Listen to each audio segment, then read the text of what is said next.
રાજકોટનો લોકમેળો આવતીકાલે 24 તારીખથી 4:30 વાગ્યાથી ખુલ્લું મૂકવામાં માનનીય કૃષિ મંત્રી રાઘવજી પટેલ સાહેબના વરદ હસ્તે મૂકવામાં આવશે.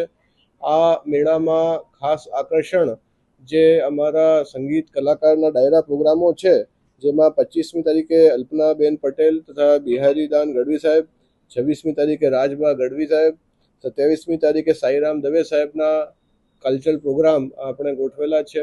એ સિવાય DRDA તથા ઇન્ડેક્સ સીના અલગ અલગ હેન્ડીક્રાફ્ટની સ્ટોલો, ખાણીપીણીની સ્ટોલો સાથે રહેશે.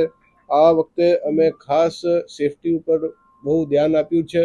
પહેલી વખત ડ્રોન થકી સર્વેલન્સ કરવામાં આવશે અને ડ્રોન કેલ્ક્યુલેટ કરીને આપશે કે ગ્રાઉન્ડમાં કેટલા માણસો છે, અને જે ગ્રાઉન્ડની કેપેસિટી કરતાં વધશે તો આપણે એના ફોલોઈંગ પગલાં લેશું. જે સ્ટોલ્સની સંખ્યા પણ સેફટીના પોઈન્ટ ઓફ વ્યૂથી આપણે 30% ઘટાડી હતી, જેમાંથી 100 સ્ટોલ ઓછી કરવામાં આવી છે. સુરક્ષા માટે 1266 પોલીસ અધિકારી શ્રી, 125 ખાનગી સિક્યુરિટીનો સ્ટાફ, NIDMમાં પણ એ તૈનાત રહેશે. NIDM એટલે national institute of disaster management દ્વારા પણ ક્રાઉડ મેનેજમેન્ટની તમામ અધિકારી પદાધિકારીગણને તાલીમબદ્ધ કરવામાં આવ્યું છે. ખાસ એમરજન્સી કોરિડોર રાખવામાં આવ્યા છે. ડેડિકેટેડ કોરિડોર એમ્બ્યુલન્સ અને ફાયરની મૂવમેન્ટ માટે રાખવામાં આવ્યું છે.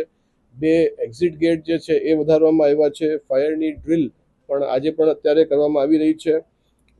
મેન આ બધી વિશેષતાઓ સાથે આપણે આ જે લોકમેળો છે કાલે ખુલ્લું મૂકવા જઈ રહ્યા છીએ. જી, હાઈકોર્ટ માનનીય હાઈકોર્ટનું જે ચુકાદો છે એ પ્રમાણે એમને અરજી કરવાની રહેશે સક્ષમ સત્તાધિકારી સામે. લાઇસન્સિંગ ઓથોરિટી પાસેથી લાઇસન્સિંગ મળી તો જ જે રાઇટ્સ છે એ ચાલુ કરવામાં આવશે. આમ આ સ્ટ્રક્ચરલ એન્જિનિયર્સનું વિષય છે. એના માટે જે ડિસ્ટ્રિક્ટ રાઇડ કમિટી જે છે એ વિગતવાર આપણે બતાવી શકશે.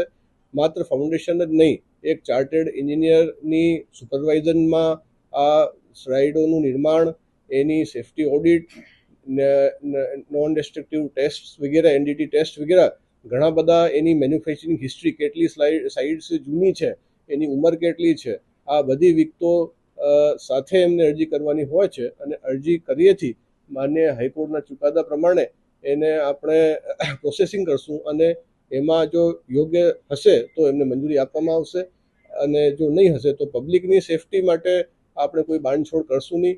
હું ખાસ મીડિયાના આપ સૌ મિત્રોને આભાર માનું છું કે આપે આ જે પોઈન્ટ જે ફાઉન્ડેશનનું રેસ કર્યું એનાથી આપણે ઉચ્ચ અધિકારીઓ સુધી આ બાબત ધ્યાનમાં આવી, ઉપરી લેવલે આપણે બધી રજૂઆતો કરી, જેના લીધે આજે હાઈકોર્ટમાં પણ રાજકોટની જનતાની સેફટીના હિતમાં ચુકાદો આવ્યો છે. મેં આપને એ જ વાત કરું છું, જે રાઈડ હોય છે એ મેળાનું એક કમ્પોનન્ટ છે.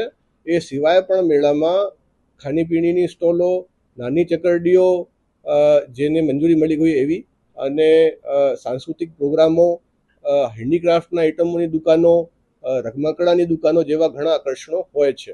ડાયરાઓની આપણે વાત કરી, જે સૌરાષ્ટ્રના જે લીડિંગ જે કલાકારો છે એમની પણ રમઝટ ત્યાં બોલાવવામાં આવશે.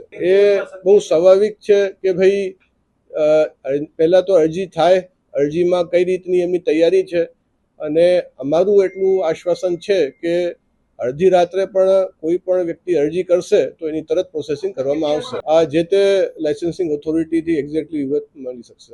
એમાં મારા લાગવાથી કંઈ નથી થતું. જે આધાર પુરાવા સાથે અરજી કરશે ત્યારે નિષ્ણાતો નિર્ણય લેશે.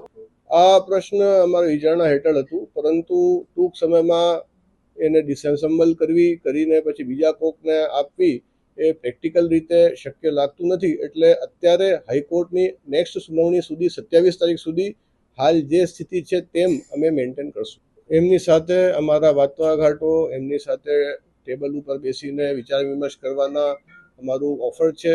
એ કોઈ પણ ફરિયાદ લઈને અમારી સામે આવે તો નિયમોની અધીન રહીને, પબ્લિકની સેફટી સાથે રહીને અમે દરેક બાબત પર વિચારણા કરવા તૈયાર છીએ. એ બધા પ્રશ્નો હજી વિચારણા હેઠળ છે, અને એક વખત મેળો સારી રીતે ચાલુ થાય, સંપન્ન થાય, ત્યારબાદ નિરાતે આ બધા પ્રશ્નો ઉપર અભ્યાસ કરવામાં આવશે. જી, રાજકોટની પબ્લિકની સેફટી સાથે કોઈ પણ રિસ્ક લેવામાં આવશે નહીં. સાંજ સમાચાર ફેસબુક પેજને લાઇક કરો, વિડીયો શેર કરો અને વધુ વિગતવાર સમાચાર માટે sanssamachar.net વિઝિટ કરો.